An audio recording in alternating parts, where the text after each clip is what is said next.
How does the devil not get bored of tempting us forever? How does he not get bored? Because I would get bored. Okay. Yeah, because that's like his thing. Of the same thing over and over again. Right. Yeah. That's why we switch topics. Okay. On this podcast. Right. And don't talk about one thing forever, except for that one thing that we kind of talked about forever. Right. Last week. Right. But yeah. Yeah.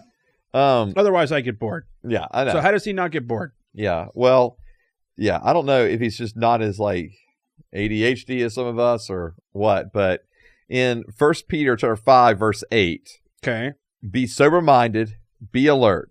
Your adversary, the devil, is prowling around like a roaring lion, looking for anyone he can devour. I thought God was the lion. He's the Lion of Judah. So they're both lions? There's always a counterfeit, brother. Oh. Yeah. Okay. Come on, man. You're from the charismatic circles. Okay. You got to know there's a counterfeit for everything that's real. Yeah, but it doesn't say like bad lion or ugly lion or anything like that. It just says he's also a lion. Right. Counterfeit. Okay. Always counterfeits. He's the Lion of not Judah. Right. Yeah, the Lord is the Lion of Judah. Of Mecca.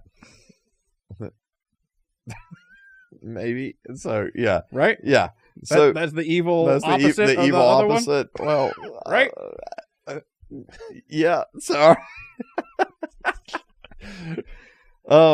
Anyways, all right. So, yeah, but the devil prowling around like a roaring lion, looking for anyone he can devour. So you're right. Like, this is actually what he's doing, like, all the time. Like, this is what he's doing. Yeah. Is he is looking, how can he tempt us to step into sin? Like, from point one in the garden to, until he is literally bound and chained up and then eventually destroyed. Like, that's what he's doing. Maybe it's just a different challenge every time. Yeah. Like, he's got to do it differently every time, and he enjoys the hunt. Right. Yeah. Well, and again, think about, he's got he's got his own kingdom. That's, that is systematically, and intentionally like working to try to draw God's creation into that kingdom. Right. Or keep them in that kingdom. And so